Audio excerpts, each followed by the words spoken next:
reach Army Frog is to push the switch that will open the gate. That's your mission, Frogger. And that's the extent of her message. That's it.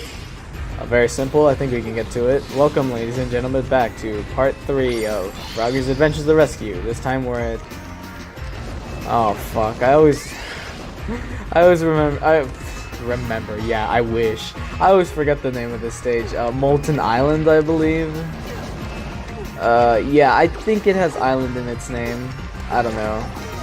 As you can see, the little title card that shows off the name of the world just flashed by, and I completely missed it. Despite knowing full well that I do not remember the name of this level. But it's all good. There's a little switch you can press. And these little eagles, how fitting. And ooh, right here, I'm about to show off a little glitch or a programming mishap or whatever. Those platforms usually fall down when you step on them. However, in Molten Island specifically, if you step on a platform as soon as it regenerates, for some reason it won't fall. Of course it will fall if you stand on it for a set period of time. But yeah, it doesn't fall right away, which is weird. Anyway, that was one of the coin bonuses I'm talking about. That one's particularly... Again, it's not that they're hard, it's just a timing thing, you know? But, of course, my timing skills were on point during this Let's Play, and I was able to get it no problem. Another switch we have to activate. Activate, yeah. Okay, whatever. Oh, and just a weird little thing. When Frogger is facing the front, he kinda... maybe some of you guys will get this reference. There's a show called There's this movie called Jimmy Neutron. And there's this scene where the main character Jimmy is talking to his friend Carl, and Carl draws a shitty frog. It looks very shitty, but that's kind of what Frogger looks like when he's facing the front of the screen. So I mean, I guess good job. It resembles a frog at least. So yeah, there's your deep cut reference for this Let's Play. Checkpoint, no problem. Taking it easy. This is where there's a lot of waiting in this world just because of these platforms, which, you know, I'm not too happy with, but this world is not the biggest offender for this kind of gameplay. Oh, definitely not. There's worse, trust me. You'll see that little platform to the north of us. If you want, you can go here. However, as you can see, there's a platform right next to it. If you manage to reach that platform, you can safely grab that one up without ever having to touch the platform we were just on. So if you'd rather do that, you know, by all means, go for it. That's usually what I do, but for some reason I choked. I don't know. I choked. Anyway, I'm being an idiot right now, and I'm gonna choke again, and I died. So we have to start all the way from here. As in, we gotta wait again, nigga. Oh well, it's not the worst thing in the world. We're already here. See, that was much faster than last time, but, you know. I will be editing out some deaths in this Let's Play. Some of these deaths can get fucking ridiculous with the amount of waiting you have to do. So yeah. As you can see, there were 4 coins placed on the platform, and there's 4 coins placed to the side of the checkpoint. Yes, that is a coin bonus. No, I didn't get it. Have I gotten it before? Yes, only once. Only once, so be wary of that. That's a coin bonus right there, if you want to go for those. However, we got a much easier coin bonus over here. There's a little free frog, free man, 1-up, whatever you want to call it. No biggie. Pull the platform, idiots. Oh, I kind of choked here too. I kind of forgot that I have to push the one on the north as well. Or else how am I going to finish this puzzle, you know? But there you go, it's good as new. The tongue thing looks so weird when he grabs a movable, pushable platform. Yeah, like that. His little tongue curls up. It's weird. Anyway, little coin bonus right here. And I guess this is a good time to get into it. The coin bonus in this game, as opposed to like Ancient Shadow or Helmet Chaos, especially Ancient Shadow, Jesus Christ.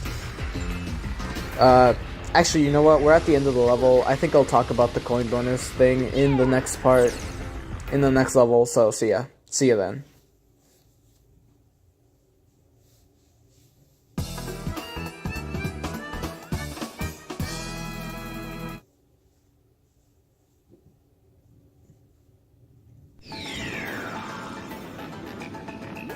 This is Ranger Frog. Primary objective accomplished. The hostages are safe, but I've found some plans that show the trip is up to no good. I've already forwarded the data to the ship, and more may follow. This is bigger than we expected. Keep up the good work. Ranger Frog out. Ugh, Ranger Frog reminds me of a sergeant I know, and whether that's a good or a bad thing is ultimately up for discussion.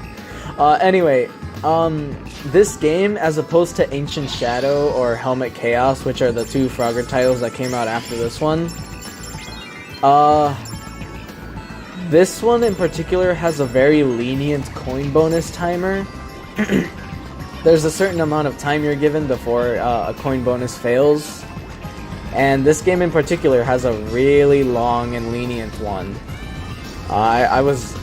Honestly, this was the only Frogger game I ever played for the longest time, so when I first played Ancient Shadow, which is ass, by the way, I don't recommend it. Ancient Shadow, like, it threw me off guard how strict the time bonus was. I was like, what? Like, normally I would have gotten that shit if this was the Adventures, right?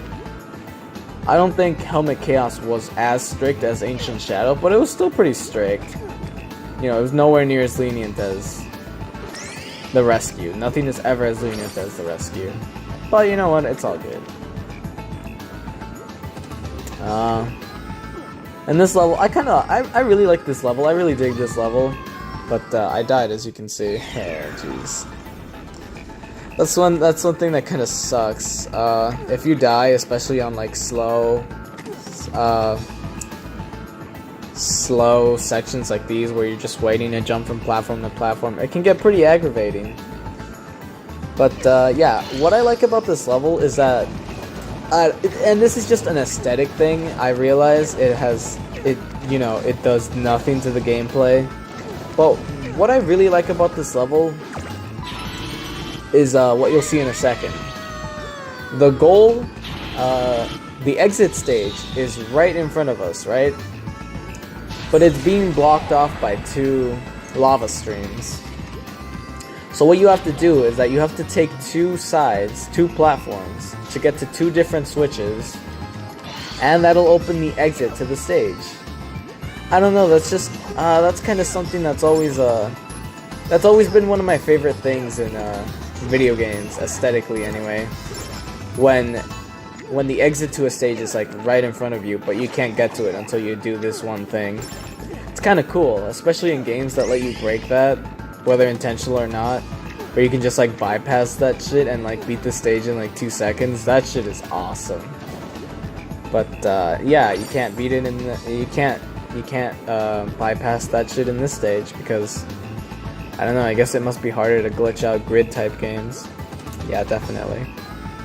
Anyway, if you want to jump to that platform to get that frog, you can totally do that. However, you can just do what I did and just, you know, use your tongue attack to grab it. Your tongue won't hurt enemies, but it can pull in shit like that. Very good, very good. Yeah, as I was saying, I've never ever once encountered a glitch with this game, and I'm not so sure that it's because of the developers are just godlike. I just think it's harder to get a glitch in these types of games, which are very restrictive with their movement. It's this and Fire Emblem, if you guys know what that is, where I've never encountered a glitch relating to gameplay, because I think it has some, like, honestly, I believe the freer the movement you have in a game, the harder it becomes to avoid, like, those glitches and shit. But, of course, with a game like Frogger, where you're restricted to a grid, you know, it's much harder to go out of your way to break a game, I suppose. That's just my little theory on it. Take it or leave it, I don't care. I realize I'm talking out of my ass. I've never made a game before. I think it'd be cool to, but, you know, can't code, so... There's my... There's my hat thrown out the window. Anyway, we're doing more waiting, and more waiting.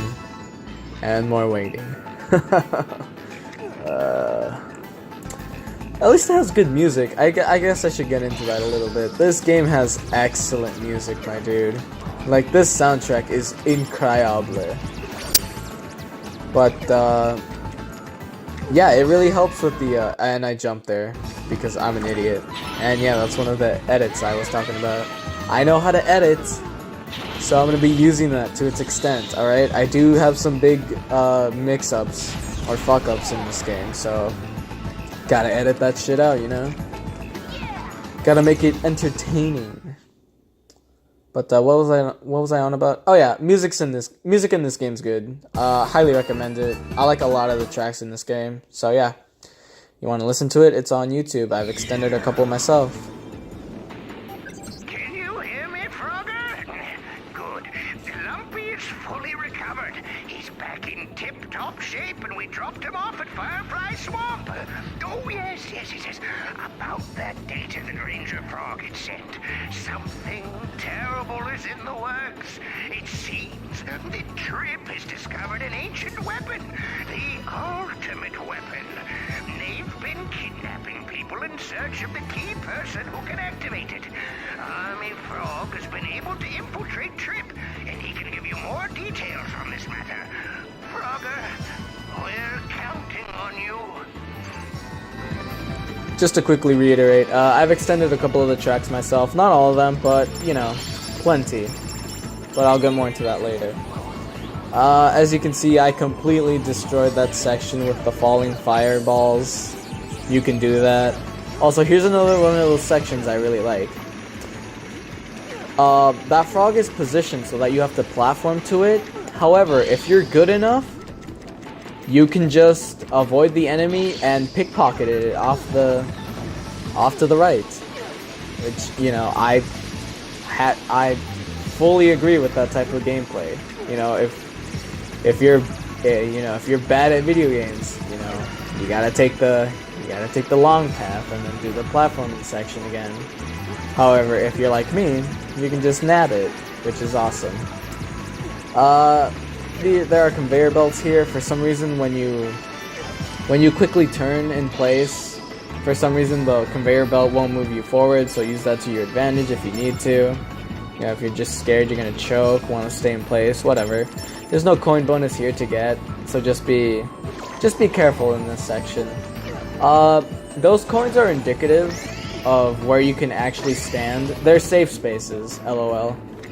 Which is kind of weird. They got rid of that concept, and there's the glitch again. They got rid of that concept in Ancient Shadow, and well, no, I don't remember if they got rid of the concept of in Ancient Shadow, but they got rid of that concept in Helmet Chaos, which was super weird to me. Like, why coins couldn't serve as safe spaces? I have no idea. Oh wait, no, I'm mistaken. It's not, I don't think they got rid of it in Helmet Chaos and Ancient Shadow. It's Frogger Beyond I'm thinking of. Frogger Beyond. Frogger Beyond also sucks. I'm not a fan.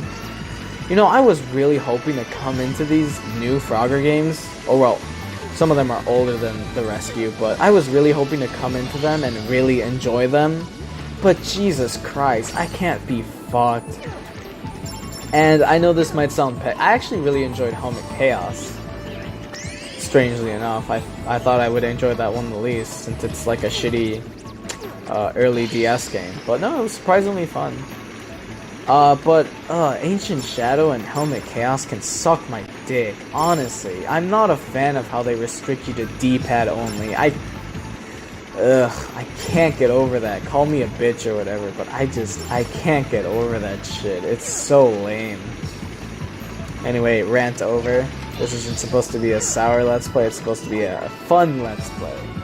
A fun, inclusive Let's Play. Ancient Shadow lovers are welcome in my channel. Funny. Anyway, yeah, I accidentally jumped there because I'm an idiot. So I just quickly edit out because I can do that. Take notes, whoever's watching.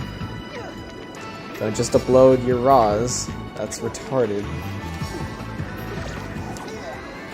But yeah, we're back on track, no biggie.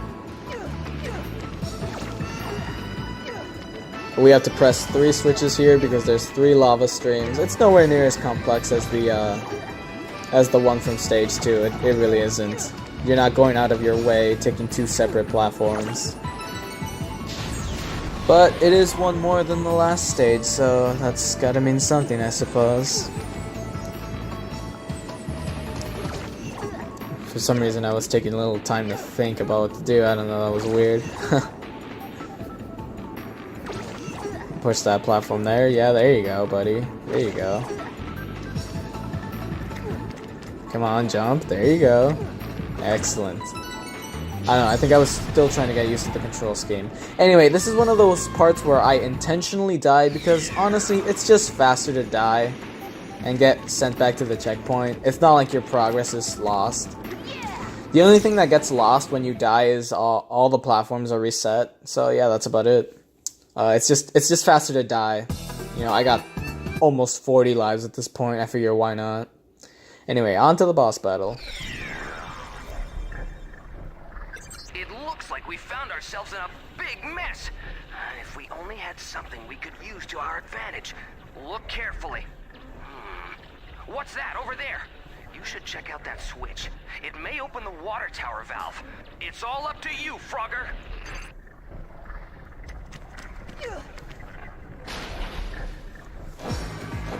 Boss battle. It's a dragon, a robot dragon. I have heard it dubbed many things before. You know, big red dragon. I call it cutie pie. That was a joke. Don't fucking. And I've also heard it be called Charizard before by another Let's Player, actually. I don't know. I think dragons look cute, but that's just me. Anyway, the objective is really simple. You stand on the button, you wait for the Super Soaker to charge up, and once the Super Soaker is charged, it'll blast the dragon with water, causing it to take damage. Its hitbox is a little weird. For some reason, it has a dash attack, right? And for some reason,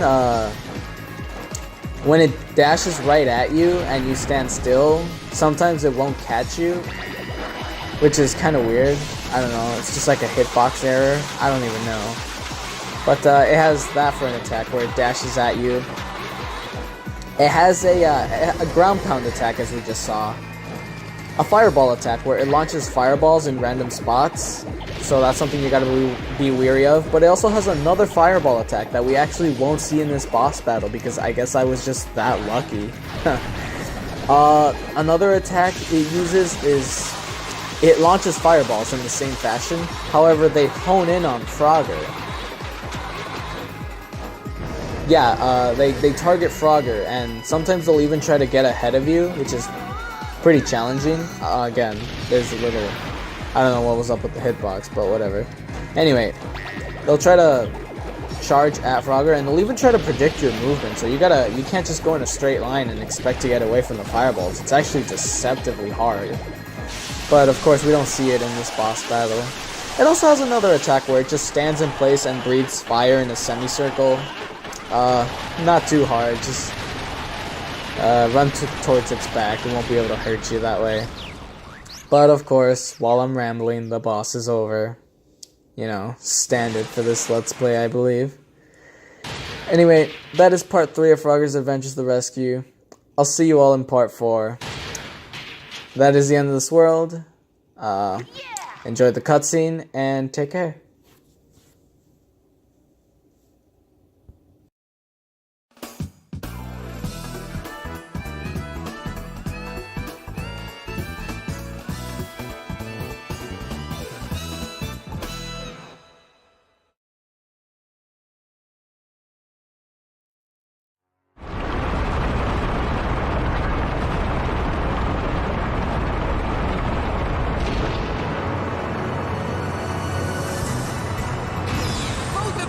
This way!